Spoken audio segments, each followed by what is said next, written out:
Donkey Kong, the game that made Shigeru Miyamoto and the rest of Nintendo famous. As one could easily find out, Donkey Kong made his first appearance in Donkey Kong as a barrel-throwing villain who first captured Pauline, and for more stuff about that, watch episode 6. Anyway, Donkey Kong made his most recent appearance as a playable character in Super Mario Party. DK is a strong character with a ton of high percentage moves and throws. He first fought in the original N64 Smash, and has become a mainstay of the series since. Diddy Kong made his first appearance in Donkey Kong Country, released in 1994 for the SNES. His most recent appearance is also Super Mario Party. Diddy Kong first appeared in Brawl, retaining many of his famous moves such as the barrel jetpack and his peanut pop guns. Not much has changed from his moveset in Brawl to now in Ultimate, but he's still a comical character that everyone should try.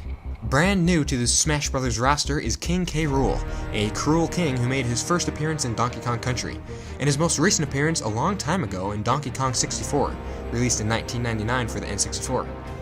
King K. Rool was the boss of many a Donkey Kong game back in the day, but once the Donkey Kong Country series was revived for the Wii, King K. Rool was nowhere to be seen, being replaced by giant tikis and polar bears.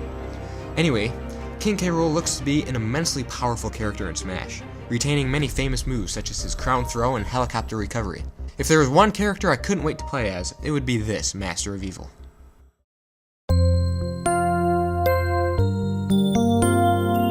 Everyone loves Villager, with his vast range of unique color swaps and his smiling Lloyd rocket.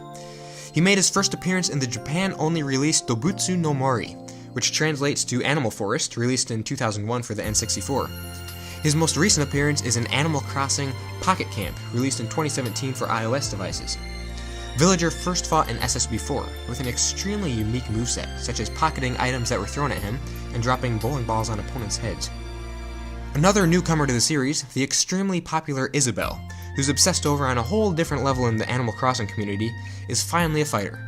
She first appeared in Animal Crossing New Leaf, released in 2013 for the 3DS, and ever since, her introduction to the franchise in that series has been adored by fans. She appeared as an assist trophy in SSB4, throwing healing fruit to the player who summoned her, and then vanishing. On to the dark and depressing Earthbound series.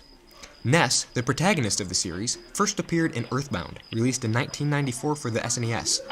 His most recent appearance as a playable character is in SSB4, though Mother 3 was the most recent Earthbound game. Ness first appeared in the original N64 Smash, wielding unique weapons such as yo-yos and a baseball bat, and using them with great prowess. Ness was a fan favorite among hardcore players, and not much about him changed throughout the years. Lucas, the timid young boy who's often overshadowed by Ness, made his first appearance in the aforementioned Mother 3, released in 2006 for the Game Boy Advance. Lucas first appeared as a fighter in Brawl, as an Echo Fighter of Ness, and then was mysteriously removed from the base game roster in SSB4, resulting in a similar situation as Roy from Fire Emblem. Lucas was eventually reintroduced as a DLC character, ready to fight once again. Ryu was the character who really made the arcade fighting games famous, through Capcom's Street Fighter series. Ryu first appeared in Street Fighter, released to arcades everywhere in 1987. His most recent appearance is in the Street Fighter 30th Anniversary Collection, released in 2018 for the Switch, PS4, and Xbox One. Ryu first fought in SSB4 as a DLC character. Not only did he receive a new moveset for his appearance in a Smash game, but he also retains all his traditional inputs from the old-school Street Fighter games, giving him far more moves than any other character in the game. And now in Ultimate, Ryu always faces his opponents in one-on-one battles, massively reducing accidental command inputs. Ken finally arrives on the scene, as the powerful Echo Fighter to Ryu. He also first appeared in Street Fighter, and most recently appeared in the 30th Anniversary Collection. Because Ken is Ryu's Echo Fighter, many of their moves are nearly identical, but something unique to Ken is that he actually has 2 final smashes, depending on how close he is to his opponent when the final smash is activated. Introduced in SSB4, Mii Fighters were customizable characters that were based on the Miis you created on your Wii U or 3DS console. They came in 3 categories: Mii Sword Fighter, Mii Gunner, and Mii Brawler. Miis were first introduced to the world in the Mii channel in 2006, found in the Wii Startup menu. In SSB4, the categories of fighters were customized to the user's preference. Brawlers were well suited for up-close and personal fighters, Gunners were good for long-range attacks, and Sword Fighters were a versatile mix of both. Now, in Ultimate, the only thing that's really changed about them is that their proportions have been adjusted to look more realistic. At long last, the pleas of the fans have finally been heard. Castlevania characters have been introduced to the Smash series. The first fighter is Simon Belmont. made his first appearance in Castlevania, released in 1986 for the SNES, and his most recent appearance is in Castlevania Lord of Shadows 2, released in 2014 for the PS4 and Xbox One. Also, if that for some reason isn't actually correct, please correct me. I'm not that great with the Castlevania series. Simon retains many of his moves from the classic series, such as Holy Water and Axe Throw, and he wields his iconic Chain Whip.